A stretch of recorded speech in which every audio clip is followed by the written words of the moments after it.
All right, on this episode of MMA Canada Radio, very excited to be talking to an individual who competes at BFL 79, which goes down on February the 8th.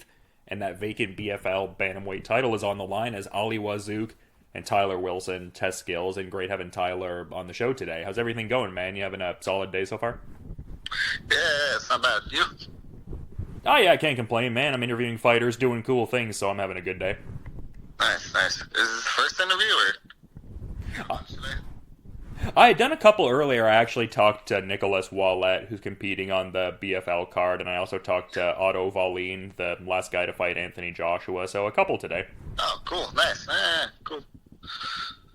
Yeah, no, it's been fun, man, for sure, and very excited for this conversation, because as much as you're no stranger to UFC Fight Pass or BFL title bids, this still seems like a huge fight. Like, when did this bout offer initially come your way, and what were the initial set of thoughts? I imagine you were quite excited. Yeah, so the fight, it got offered like before their last event. It was going to be either I fought Ali or Josh, depending on who won. So I've known about it for like 3 or 4 months now. To be honest, like the excitement, not too much. I just kind of, it's only been like I've been training, I've been in camp the whole time or whatever, but it's been like the last month, I guess. Sorry, we're in the last month now. And so it's been the past like week or two where I've just kind of really, it's been like setting in. I'm like, okay, cool, this is actually happening. Like, because I'm always like skeptical. I've had a lot of fights not happen, especially during the pandemic, like everybody did. So there's always like a little thing in the back of my head, like this might not happen. So. Is that a weird, like, almost middle ground you have to strike in a certain sense? I mean, because there's the dynamic of having to prepare a lot physically and work hard, but then there's, I imagine, a lot of mental and probably to a degree also physical drain from these different fights falling through. Like, how do you, I guess, navigate that? Is it more of like a mentality, like, be on top of your temperament sort of consideration, or how do you adapt to the, like, myriad of bout cancellations you previously faced and all? Yeah, you just gotta be in the gym. Like, it's definitely mentally draining when it's like you've been getting ready for a fight and you're just like, all right, because you get into a different headspace and then it just doesn't happen. It's like, well, what am I supposed to do with all this energy I had that was supposed to go towards the fight? And then it's just like you somehow have to relax and become like a normal person again. I guess you just get used to it. Like, I watch fights, but I don't get myself too excited for whoever I'm fighting. So, like, for instance, like, with Ali Wasuk, like, he's not a guy you're getting in, like, the super, like, cartoonishly heavy tape study in. Like, maybe develop a bit of a familiarity and then kind of focus on what you're doing more so? Like, I still do. I definitely still do. I just mean, how do I explain it? I watch his fights almost every single day. Like, I know who I'm fighting, but I just don't, I don't know. Like, it's almost like they're a silhouette, I guess. Like, it's just, I know who I'm fighting, and if that's the guy who ends up being, that's great. But if it has to change, like, I kind of can brush it off a little bit easier than maybe I used to be able to. I guess, if that makes sense. Yeah, I get what you're laying down. It just, I mean, it seems like things have been kind of falling into place, like, a little bit better as of late, at least in as far as facilitating enough opportunities to get, like, a 3-fight winning streak going on and everything like that. So, yeah, I mean, it seems like things have pseudo worked out kind of recently. I also thought it was cool you got to fight in your hometown at BTC 19 there, and yeah, fighting with Durham Fight Series in my hometown of Oshawa, so getting a couple looks there throughout Ontario. Nice, yeah. Yeah, no, it was good. It's definitely been getting better. Definitely a lot more consistent since the pandemic's kind of wrapped up a little bit there. Yeah, it's definitely a lot better now, but I still always have it just like in the back of my head that it might not happen. I don't know. No, a good way to do it. I mean, that way then you're, I guess, especially excited when it, comes to fruition there. But, I mean, maybe this isn't even the mentality based on a couple of the things we were, talking about already. But I did mention that this is, in fact, your sophomore BFL title bid and sophomore BFL fight overall. Like, is that prior fight at all playing into this next one, or is it a clean slate, like this is just the next one kind of thing, I guess? Yeah, I'm not too worried about it. I've fought for a bunch of different promotions at this point. It doesn't really make a difference to me where I fight. Yeah, I mean, I imagine that benefits you in a certain regard too, just competing on all these different circuits like XMMA, King of the Cage, LFA, I mean, TKO earlier in your career and everything like that. Like, does it benefit you kind of getting in that work with all these different promotions under these different banners and all? I would think it would. Yeah, I think so. Yeah, it definitely helps. And it just kind of helps me realize that it's all the same in the end. Like, all the promotions kind of do stuff a little bit, like, pretty much the same. Some may give you, like, a per diem, or, like, where they set you up is a little bit better, but it's all the same in the end. Yeah, no, I get what you're saying. I mean, I guess in that sense too, like, are you someone who maybe places a certain sense of importance in capturing a belt, like it represents a certain level of progression in one's efforts, or is it just kind of like a cool, almost like trophy component almost? Like, how do you look at that, I guess? So, could you say that again? I guess just what does this belt represent to you, if anything at all? Like, does it represent, like, growth in your career, or are you kind of just, like, focused on the direct components of the actual fight itself more so, or? Yeah, the belts don't really mean that much to me. It's cool that it's 5 rounds. I like that. I think that'll be nice because I'm kind of a slow starter. But next to that, yeah, the belt doesn't really mean much. Like, the ones I got at amateur and stuff, I gave them all away. Like, they're not piece of metal. Yeah, just moving on to the next thing. I guess in saying that, though, like, what would represent, like, a future actualizing of a big goal? Because I saw, like, I guess a few years ago at this point, you were eyeing, like, a Dana White Contender Series shot, potentially. Like, that seemed to represent something you wanted to actualize into reality. Like, do you have specific mapped out goals now that you want to achieve, or things you're eyeballing? Like, not overlooking Ali Wasuk, obviously, but, like, a broader goal down the line, I guess? Yeah, no, I'm definitely not. Like, I definitely am focused on what's at hand right now. But, yeah, the end goal is I want to get, like, 2-3 more fights, get, like, a good little win streak going. If I could keep getting finishes, that'd be good, too. And, yeah, like, hopefully Contender Series or a short notice UFC spot. I know PFL is adding the bantamweight division, too. That's something I'm not against. Yeah, just anything like that would be great. It'd be nice to take that next step and that way, I guess. Yeah, and with UFC seeming like they're wanting to ramp up that Canada schedule this year, because Dave Shaw was talking about maybe doing even like 3 or 4 Canadian events this year. So, I mean, that probably excited you to, catch wind of that if you heard when he was mentioning that at the time. Yeah, it'd be great. I don't know if, like, just because of where my record's at now, I don't think I'd get onto any of those this year unless I could get a couple of wins together really, really quickly. But 2025, I think, would be good.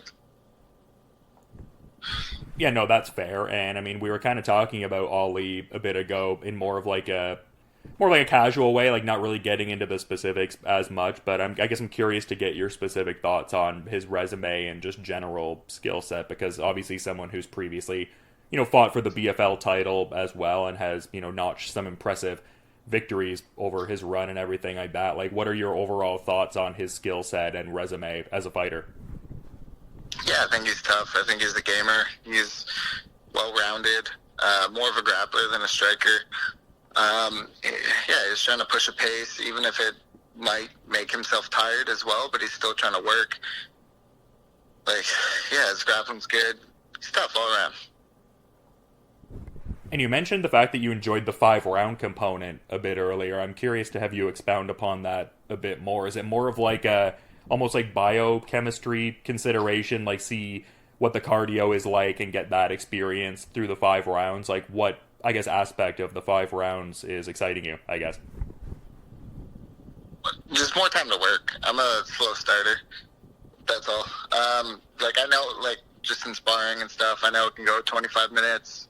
I know when I'm, in the cage as well, I'm pretty patient. I'm pretty calm. I don't get myself, too excited where I gas myself out that way. I don't let it all get to me. And so the way I feel when I'm sparring is probably how I'm going to feel when I fight, hopefully. And if that's true, then I just get stronger as the fight goes on.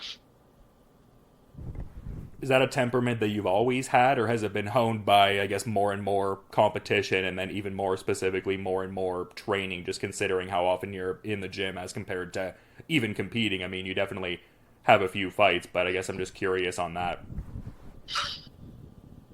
Yeah, just yeah, it's a temperament thing. I've always been just like a slow starter. That's all.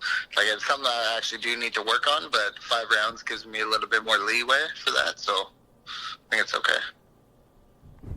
Yeah, but even just the composure element and just like maintaining the energy and not getting overwhelmed by the. No, yeah, no worries. I was just kind of wondering about that. Like, is that something you've always had in your demeanor, or has it gotten refined with more and more martial arts experience, I guess? Yeah. Like if you think back to amateur, I was for the first like 6 amateur fights, I was always like nervous. I'm like, what am I doing? This is the dumbest thing in the world. And now it's just like you feel that coming on, like that never goes away, but you feel that before the fight. But now it's just like, oh, I remember this part, and now the next part's gonna happen, and like you can control your emotions because you know exactly how it's gonna go, and it very rarely changes. No, that's cool. I mean, you seem like very composure minded and just kind of focused on the task at hand. Like, obviously preparing accordingly, but not like making it more than it has to be in a certain sense, I guess. Yeah, well, it's funny too because when I first started fighting, that's what everyone said. They're like, "Oh, you seem so calm," but like I was dying on the inside. I was just not like I wasn't doing anything. Not because I was calm. It's just because I was like, "Keep together, keep together, keep together." But I was like, my heart was pounding. I wanted to jump out of the cage. But now it's more real. Now I am actually like I do just stay calm in there, and I am a little bit nervous, but it's not like before. Yeah, fair enough. Just speaks to the progression overall that one experiences in MMA, not even just through like the application and learning of physical technique, but also just what you learn about yourself and regulating your emotions in a certain sense. I mean, as much as you can, but yeah, it just sounds like the growth and everything. Yeah, definitely. Yeah, no doubt, man. A lot of cool components throughout the career, a lot of great fights. Like I said, on a good solid win streak lately. So very excited for this upcoming fight and everything like that, and appreciate you making the time. But in wanting to be mindful of your schedule, Tyler, I'm curious if maybe you have a final parting thought you'd like to add as we're wrapping things up here. I am all good. No worries, I think we covered it all, I guess, right? Yeah, I think so. But yeah, no, appreciate you coming on MMA Canada Radio. I think this Ali Wasuk title fight is going to be really exciting. You both bring a lot to the table, and for fans who aren't in the immediate area to check out BFL 79, they can check out the proceedings on UFC Fight Pass February the 8th. So again, to reiterate, thank you for coming on MMA Canada Radio, and you have a good rest of your day, Tyler. Thank you. You too. All right, on this episode of MMA Canada Radio, very excited to be talking to an individual competing at BFL 79, which transpires on February the 8th. And we've got that vacant BFL bantamweight championship on the line as Tyler Wilson steps into the cage against Ali Wasuk. And great having Ali on MMA Canada Radio. How's your day going so far, man? It's going great, man. I appreciate you guys and appreciate the platform you guys provide to fighters to kind of get the word out to people that don't know me. Oh, thanks so much, man. I mean, I just enjoy getting to talk to fighters and always appreciate their time. But in terms of getting the word out about this one, it would seem like this could be a third time's the charm potential situation here, just with previous bids for that BFL bantamweight title. You've obviously collected gold in BFL in the AMI ranks, but how much would it mean to you to capture this pro belt here? Man, it would mean the world to me. Like you said, this is my third crack at it. I fought the number one guy 2 times, fell short, learned a lot from both of those fights. Super excited to showcase a new version of me every time I get in there. I develop so much throughout camp, and I'm super excited to, showcase a new version of myself. Yeah, and you mentioned that individual Series City, a couple of fights with him, and I mean, just, exemplary, individual there, and you had good showings each time, I would say, but I mean, he had that fight at UFC 297 a bit ago that seemed to capture a lot of people's attention. I guess I was curious to get your thoughts on that rematch he had with Ramon Tavares in Toronto. Yeah, I thought he won the fight. Showed people, that we're no jokes up in Canada here. We sometimes fall under the radar a little bit. I think he won rounds 2 and 3 personally. Super close fight though, nonetheless. Roman, I think, showcased great like counter striking. I did think Siri won and edged it out personally, but I'm glad I wasn't one of the judges. So. Yeah, I get what you're saying, and it's just an interesting landscape. I feel like we're close to, if not on the precipice of like a boom period in Canadian MMA. It just seems like there's a lot of cool stuff going on with like unified MMA, and I mean Battlefield Fight League doing some great things as well, being on UFC Fight Pass, and it seems just like a lot of great things are ahead. I mean, the talent definitely there. I'm curious if that's something you feel as well in your position. Yeah, definitely. I think the talent's always been here. I think the one benefit that Americans have over us is that I truly believe that they have an easier path, because I feel like there's a bigger population of fighters, and the guys that are like 10-0, 12-0 kind of thing, they have a lot of easier matchups. Whereas I feel like in Canada,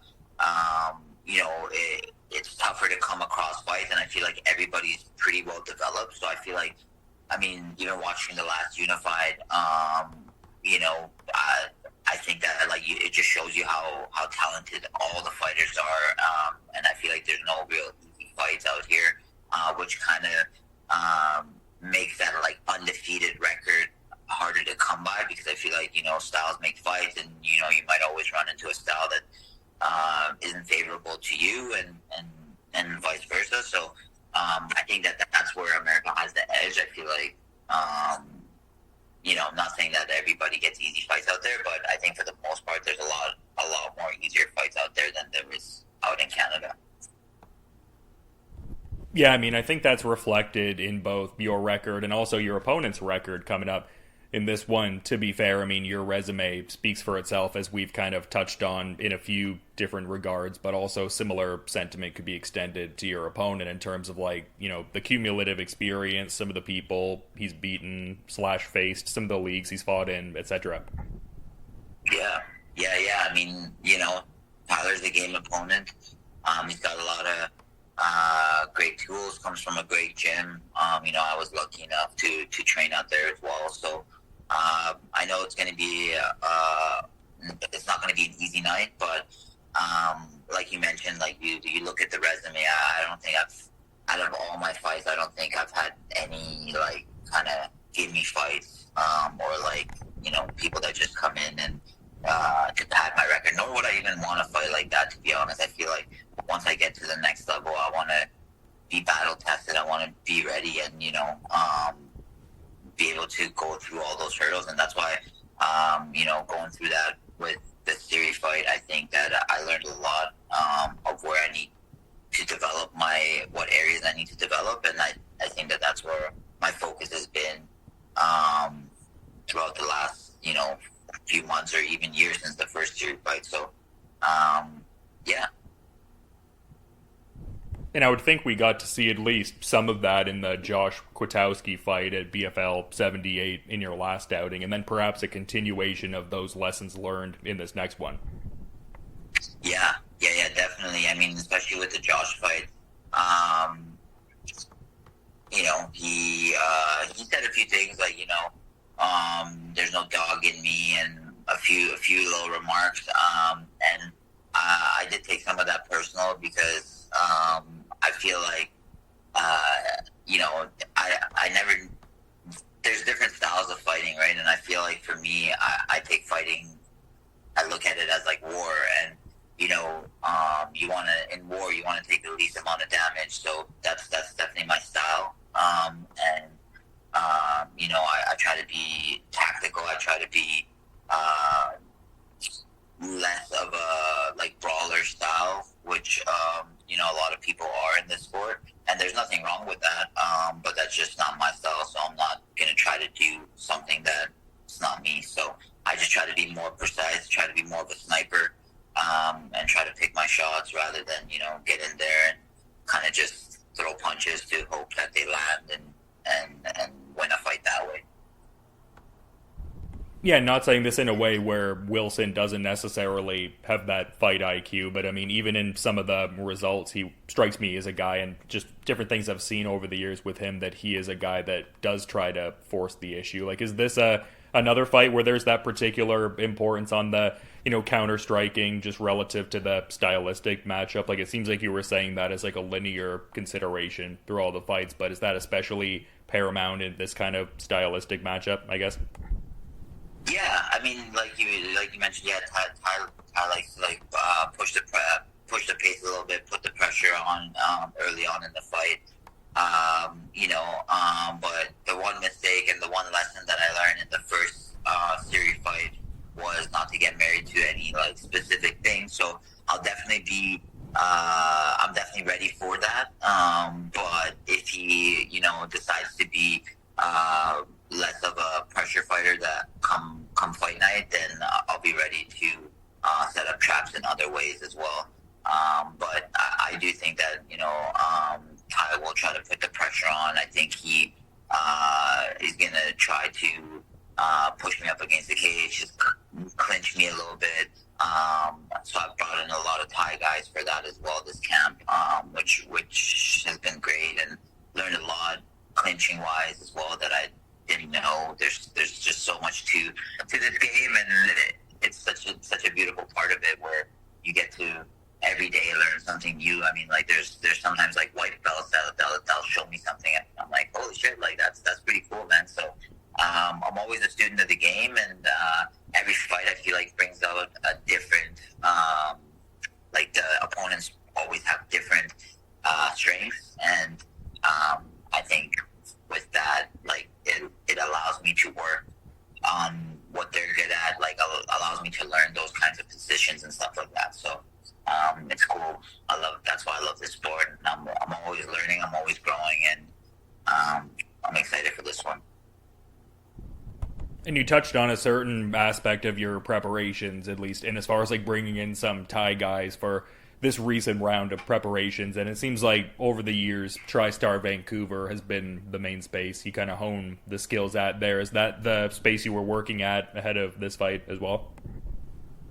Yeah, I mean, TriStar Vancouver for sure. Lions MMA as well. They're my home, like, both of them. I split my time between both gyms. And Coach Paulie, he's a Thai kind of mastermind when it comes to clinching and striking and everything like that. So having to work with world class like kickboxers out there and Muay Thai fighters. There's a few guys that came down from Thailand as well that I got to work with, and just Kajan Johnson, who's just MMA mastermind in his own right. He's always studying tape, always developing his coaching skills, and he's got like a funky style to himself as well, in the sense that like it's hard to train for somebody like that, like with his styles that he implements in me, because it's always like new and different, and it branches off our current style, which is really cool. It's not like that we're adding new stuff, but it's not like we're trying to completely change the style. We're trying to just add branches and create different paths, and just based on our strengths, look for different opportunities and different setups, which is really cool. And that kind of coaching, and Paulie does the same too, where he just works with my skills, and we branch out from there. So it's really cool. Both of those styles of coaching work really well with me. So I'm just excited to showcase a new version. I mean, come fight day. Yeah, and it's cool to be part of that broader lineage. I mean, a guy like Kajan Johnson, and then a guy like Bill Mahood before him. It's cool that you're kind of carving your own path within that MMA lineage there.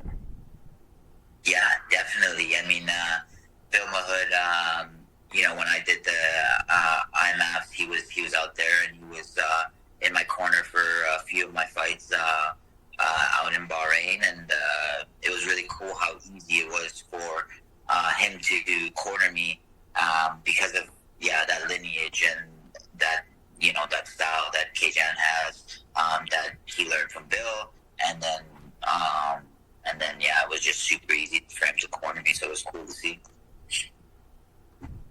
Yeah, and obviously not overlooking what this fight is, but just, I mean, you look at a guy like Kajan and the resume he has. I mean, having fought guys in the past like Islam Makhachev, and I mean, he got out there with like Rory McDonald and just a lot of really notable guys throughout his career. I imagine that really informs where you would want to potentially go in the future as you continue on this path and everything. Yeah, definitely. I mean, you can never look past the fight, and I'm definitely not doing that. But I'm really thinking that once I hold the belt, I kind of hold. It allows me to step further into a potential contender series shot, or even a big organization. I'm just I'm the type of person that'll always fight anybody. Like I don't try to I've never turned down a fight, like, ever. As soon as the promoters give me a name, I just say, we look at it, and we start game planning right away, and we never turn down fights. At least I've never turned down a fight that was presented to me. So just looking forward to what this belt will do for my career, and kind of go from there. Yeah, for sure. And I did mention before the fact that this is on UFC Fight Pass, which isn't an altogether new thing for you, obviously. But is that something you would at least even have a peripheral awareness of, at least in as far as how it could serve the master of getting on Contender Series or some of these future goals you just outlined there? Yeah. I think the Fight Pass platform allows everybody to see. And especially doing cool these interviews and things like that as well. Like, it just allows people to see us outside of the cage. I mean, sometimes you just see people inside of the cage, and then I got a chance to train at TriStar Montreal, and I would see GSP in the cage, and I would just have an image of him, and then I would meet him in person. I'm like, holy shit! He's completely different than what I thought. Same with Rory. You look at his style of fighting, you think that he's just a monster, and in the gym he just hey, you want to come partner up with me, and things like that. So it's just these kind of things is really cool, because you see what fighters are really about, and a lot of people will be able to resonate with that, and it allows maybe even somebody that's in the UFC to watch and be like, oh shit, this guy would be a right fit for the promotion, or maybe somebody from that knows somebody that's hey, you should go watch this guy fight. He just fought on Fight Pass, and then it's just your network is your net worth. So these big platforms are great to kind of get your name out there.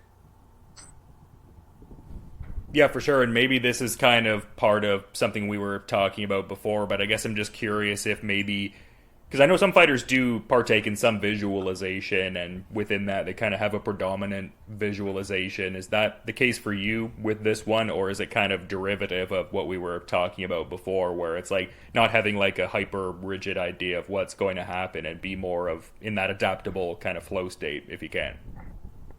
Yeah, I truly I visualize all the time, and I picture how I would like the fight to go, and even sometimes visualize myself in bad situations and getting out of them as well. So I'm familiar with it come fight day, but as well, something that I really try to do is just be present out there and be in the moment, and not let that moment kind of drift away, which again was a big lesson in that first series fight, where I wasn't present that day. I wasn't there. I wasn't myself. So I really try to be present, but I do a lot of visualization. I do a lot of meditations, and picture how the fight's going to go, and how I would want the fight to go, as well as putting myself in bad situations, and being familiar with that as well. So it's, if something like that does happen, then it's not a surprise to me. It's familiar, and it makes it easier for me can get out of this, or I can get bounced back from this round and come with this fight, especially like I got 5 rounds as well, which is works to my style super well. Yeah, I get where you're coming from when you lay it out like that, man. And this is just such a cool fight. Can't wait to see both of you, get in the cage and test skills. I've been watching both of you fight for a bit now, and just, yeah, thanks so much for coming on the show, man. But also wanted to put the ball in your court as well and see if there's maybe a final parting thought you wanted to add as we're wrapping up, Ollie. Yeah, I mean, I just want to, all my supporters out there, I just want to thank you guys, all my guys at Lions MMA and TriStar Vancouver, who, just put in so much time and effort into me. All my coaches, Coach Paulie, K-Jan, like anybody that's, worked with me throughout this whole camp. You guys know who you are. I truly appreciate you guys. And it's a crazy time in this world where there's a lot of division, and I just want to say, like, I truly believe that we as a human race just need to stick together. Like, there's so much hate out there already, and everybody has a different perspective, and I really want people to understand that, just because someone you don't align with somebody doesn't mean that they're a bad person or they're wrong. I truly believe humans are great. We're a great race, and we are one. So whether you believe in God, whether you don't, like, there's no hate. There should just be love, and sometimes it's easier said than done. But I just hope that during these tough times that we're in right now, that people understand that try to find someone to go talk to and be all right with being like in tune with your emotions, because this sport and this world sometimes shits on people that are like more open, and it's okay to let out your emotions, and it's okay to ask for help. You're not alone, and sometimes that little bit and asking somebody for help will change the trajectory of your life, and I truly believe that. And that's it, man. No, I mean, I wholeheartedly agree, man. A great sentiment to end things off on. And just, yeah, great getting to talk to you. And to reiterate, thanks so much for coming on MMA Canada Radio. Looking forward to checking out this BFL 79 fight. But until then, man, you have a good rest of your night. Thank you. I appreciate you, bro. Thank you so much, man.